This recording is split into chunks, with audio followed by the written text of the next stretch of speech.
ಚಿತ್ರದುರ್ಗದ ರೇಣುಕಾಸ್ವಾಮಿ ಕೊಲೆ ಪ್ರಕರಣದಲ್ಲಿ ಜಾಮೀನು ರದ್ದಾಗಿ ನಟ ದರ್ಶನ್ ಅಂಡ್ ಗ್ಯಾಂಗ್ ಎರಡನೇ ಬಾರಿ ಪರಪ್ಪನ ಅಗ್ರಹಾರ ಜೈಲು ಸೇರಿದ್ದಾರೆ. ಆದರೆ ಈ ಬಾರಿ ಜೈಲಿನಲ್ಲಿ ದರ್ಶನ್ ಅಂಡ್ ಗ್ಯಾಂಗ್ ನಡುವೆ ಒಡಕು ಮೂಡಿದೆ. ಹಾಗಾದ್ರೆ ಜೈಲಲ್ಲಿ ಏನಾಯ್ತು, ಏನಾಗ್ತಿದೆ ಅನ್ನೋ ಕಂಪ್ಲೀಟ್ ಡೀಟೇಲ್ ಇಲ್ಲಿದೆ. ಕೊಲೆ ಆರೋಪಿ ದರ್ಶನ್ಗೆ ಸಹಚರರಿಂದಲೇ ಬಿಗ್ ಶಾಕ್. ರೇಣುಕಾಸ್ವಾಮಿ ಕೊಲೆ ಆರೋಪಿಗಳ ನಡುವೆಯೇ ಬಿರುಕು. ಕೈ ಕೊಟ್ಟ ಭರವಸೆ, ಒಗ್ಗಟ್ಟು ಬ್ರೇಕ್. ಶುರುವಾಯಿತು ಮನಸ್ತಾಪ.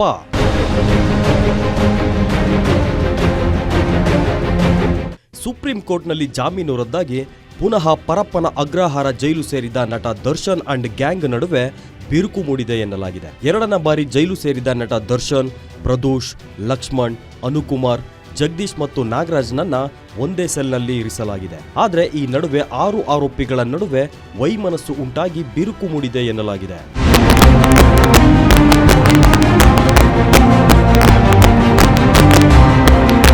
ಬೇರೆ ಜೈಲುಗಳಿಗೆ ಶಿಫ್ಟ್ ಮಾಡುವ ವಿಚಾರದಲ್ಲಿ ಆರೋಪಿಗಳ ನಡುವೆ ಮನಸ್ತಾಪ ಉಂಟಾಗಿದೆಯಂತೆ. ಚಿತ್ರದುರ್ಗದ ಆರೋಪಿಗಳಾದ ಅನುಕುಮಾರ್ ಹಾಗೂ ಜಗದೀಶ್ ಅಸಮಾಧಾನವನ್ನ ಹೊರಹಾಕಿದ್ದಾರಂತೆ. ಬೇರೆ ಜೈಲಿಗೆ ಶಿಫ್ಟ್ ಮಾಡಿದ್ರೆ ನಮ್ಮ ಪೋಷಕರಿಗೆ ಬಂದು ಹೋಗೋದಕ್ಕೆ ಅನುಕೂಲವಾಗ್ತಿತ್ತು. ಇವರ ಅನುಕೂಲಕ್ಕೆ ಬೇರೆ ಜೈಲಿಗೆ ಹೋಗದಂತೆ ಮಾಡಿಕೊಂಡ್ರು ಎಂದು ಆರೋಪಿಗಳಾದ ಜಗದೀಶ್ ಮತ್ತು ಅನುಕುಮಾರ್ ಇತರರ ಬಳಿ ಬೇಸರ ವ್ಯಕ್ತಪಡಿಸಿದ್ದಾರೆ. ಮನೆಯ ಆರ್ಥಿಕ ಪರಿಸ್ಥಿತಿಯಿಂದ ಪೋಷಕರು ಬೆಂಗಳೂರಿಗೆ ಬಂದು ಹೋಗಲು ಆಗ್ತಿಲ್ಲ.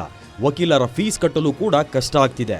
ನೆರವಿನ ಭರವಸೆ ಕೊಟ್ಟವರೇ ಈಗ ಕೈ ಎತ್ತಿದ್ದಾರೆ ಅಂತ ಅಸಮಾಧಾನವನ್ನ ವ್ಯಕ್ತಪಡಿಸಿದ್ದಾರಂತೆ. ಅದರಿಂದ ನಮ್ಮನ್ನ ಚಿತ್ರದುರ್ಗ ಅಥವಾ ಶಿವಮೊಗ್ಗ ಜೈಲಿಗೆ ಸ್ಥಳಾಂತರ ಮಾಡಿ ಅಂತ ಸಿಬ್ಬಂದಿ ಮತ್ತು ಅಧಿಕಾರಿಗಳ ಬಳಿ ಗೋಗರೆಯುತ್ತಿದ್ದಾರಂತೆ.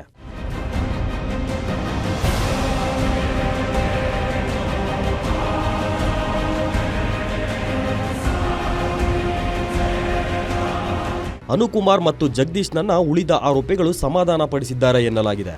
ಅಂದು ಬಾಸ್ ನೋಡುವ ಖುಷಿಯಲ್ಲಿ ರೇಣುಕಾಸ್ವಾಮಿಯನ್ನ ಕಿಡ್ನಾಪ್ ಮಾಡಿ ಚಿತ್ರದುರ್ಗದಿಂದ ಬೆಂಗಳೂರಿಗೆ ಕರೆತಂದಿದ್ರು. ಇಂದು ಅದೇ ಆರೋಪಿಗಳು ತಮ್ಮ ಬಾಸ್ ಮುಖ ನೋಡಲು ಕೂಡ ಹಿಂದೇಟು ಆಗ್ತಿದ್ದಾರೆ ಎನ್ನಲಾಗಿದೆ. ಸದ್ಯ ಜೈಲು ಅಧಿಕಾರಿಗಳು ಮತ್ತು ಸಿಬ್ಬಂದಿಗಳು ಈ ಬಗ್ಗೆ ನಿಗಾ ವಹಿಸಿದ್ದು ಹಿರಿಯ ಅಧಿಕಾರಿಗಳ ಅಣತಿಯಂತೆ ಮುಂದಿನ ಕ್ರಮಕ್ಕೆ ಮುಂದಾಗಿದ್ದಾರೆ. SK Manjunath, crime bureau, guarantee news.